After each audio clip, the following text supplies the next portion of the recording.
একদল লোক তাৎক্ষণিকভাবে রাজু ভাস্কর্যে কিছু কর্মসূচি দিয়েছেন, আপনারা দেখেছেন। তো এই জন্য মনে হচ্ছে যে ঠাকুর ঘরে খেয়ে কলা খাই না, একটা বিখ্যাত উক্তি আছে, ডায়লগ আছে।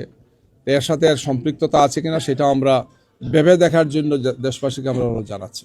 এই কাজটা যারা করেছেন তাদের তো দলীয় পরিচয় বোঝার কোনো উপায় নেই, যেহেতু এরা দুষ্কৃতিকারী। তবে আমরা আইনের তাদেরকে মুখোমুখি করার জন্য আমরা জিডি করেছি। থানা সেখানে তদন্ত করে বের করবেন যে তাদের দলীয় পরিচয় আছে কিনা বা তাদের অন্য কোনো পরিচয়। জানেন যে গতকালকে আমাদের সম্মানিত আমিরে জামাতের টুইটার অ্যাকাউন্ট এক্স সেটা হ্যাক করেছে একদল দুষ্কৃতিকারী।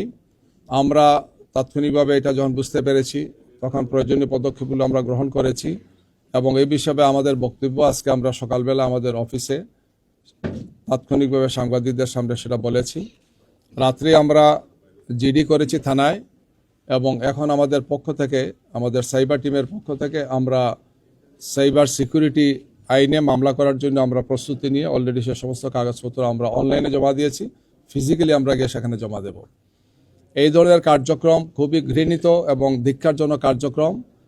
রাজনৈতিকভাবে দলের শীর্ষ নেতা এবং অন্যান্য কেন্দ্রীয় নেতৃবৃন্দের অ্যাকাউন্ট হ্যাক করে খুবই আপত্তিকর কিছু কথা সেখানে দেওয়া হয়েছে। অথচ যখন এই কথাগুলো তারা আমাদের অ্যাকাউন্টে হ্যাক করে দিয়েছেন, এর মাত্র 20 মিনিট আগেই বাংলাদেশ জামাত ইসলামীর আমির ডাক্তার শফিকুর রহমান ঢাকার একটি জনসভায় কেরানীগঞ্জের, তখন তিনি নারীদের শিক্ষা নিয়ে আলোচনা করেছেন যে আমরা যদি জনগণের ভোটে নির্বাচিত হই তাই নারীদের জন্য আমরা কি করব, উচ্চশিক্ষার ক্ষেত্রে নারীদের জন্য কি সুযোগ সুবিধাগুলো আমরা নিশ্চিত করব, এই কথাগুলো বলেছেন এবং তখন তার ফেসবুকে সেই সমস্ত বিষয়গুলো আমরা দিয়েছি।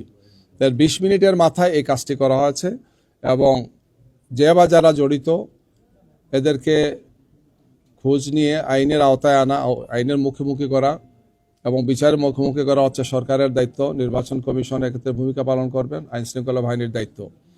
আরও দুঃখজনক হচ্ছে একদল লোক কিছু কর্মসূচি দিয়েছেন, আপনারা দেখেছেন। আমরা মনে করি যে এগুলোর সাথে তাদের সম্পৃক্ততা আছে নিশ্চয়ই। এই ধরনের ঘৃণিত কাজ কোনো দলই করবে না, এটা আমাদের প্রত্যাশা। আমরা নির্বাচনকে সুন্দর, শান্তিপূর্ণ, গ্রহণযোগ্য একটি নির্বাচন আমরা আশা করি। প্রতিযোগিতা থাকবে, প্রতিদ্বন্দ্বিতা থাকবে, কিন্তু এই ধরনের ঘৃণ্য তৎপরতা বন্ধ হবে, এটা আমাদের প্রত্যাশা।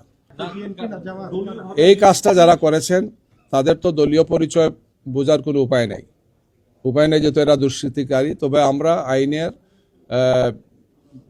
তাদেরকে মুখোমুখি করার জন্য আমরা জিডি করেছি। থানা সেখানে তদন্ত করে বের করবেন যে তাদের দলীয় পরিচয় আছে কিনা বা তাদের অন্য কোনো পরিচয় কি। আর এর সাথে সাথে সাইবার সিকিউরিটি আইনেও আমরা বিষয়টাকে দেখছি, এটা আরও উচ্চ পর্যায়ে। আশা করি তদন্ত করে সেই সমস্ত বিষয়গুলো তারা নিশ্চিত হবেন, কোনো রাজনৈতিক সম্পৃক্ততা তাদের আছে কিনা বাকি। কিন্তু আমি যেটা বলতে চাচ্ছি যে একদল লোক তাৎক্ষণিকভাবে রাজু ভাস্কর্যে কিছু কর্মসূচি দিয়েছেন, আপনারা দেখেছেন। তো এই জন্য মনে হচ্ছে যে ঠাকুর ঘরে খেয়ে কলা খাই না, একটা বিখ্যাত উক্তি আছে, ডায়লগ আছে। এর সাথে এর সম্পৃক্ততা আছে কিনা সেটা আমরা ভেবে দেখার জন্য দেশবাসীকে আমরা অনুরোধ জানাচ্ছি। আমরা একটি সুন্দর, সুষ্ঠু, শান্তিপূর্ণ নির্বাচন আশা করছি, এটা জাতিরও প্রত্যাশা।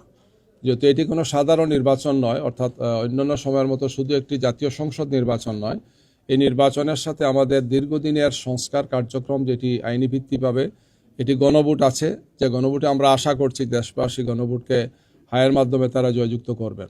দুটো নির্বাচন একই সাথে হচ্ছে এবং এই নির্বাচন আমাদের জন্য খুব গুরুত্বপূর্ণ, কারণ দীর্ঘ সময় ফেসিবাদ বাংলাদেশে যে ক্ষতি করেছে, এই ক্ষতি থেকে বেরিয়ে আসার জন্য একটি সুষ্ঠু, সুন্দর, গ্রহণযোগ্য নির্বাচনটা অপরিহার্য আমরা মনে করি। যে বা যারা করছেন তারা নিঃসন্দেহে যদি জাতির কল্যাণ তারা চান, শান্তিপূর্ণ একটি বাংলাদেশ চান, তাইলে তাদেরকে এই নীতি থেকে ফিরে আসতে হবে। তারা একটি সুষ্ঠু, সুন্দর নির্বাচনের জন্য একটি ইতিবাচক ভূমিকা রাখবে, এটা আমাদের প্রত্যাশা। আমরা এই বিষয়গুলোই নির্বাচন কমিশনকে আমরা অবহিত করেছি এবং বলেছি যে এ ব্যাপারে আপনাদের দায়িত্বশীল ভূমিকা পালন করা উচিত আমরা মনে করি।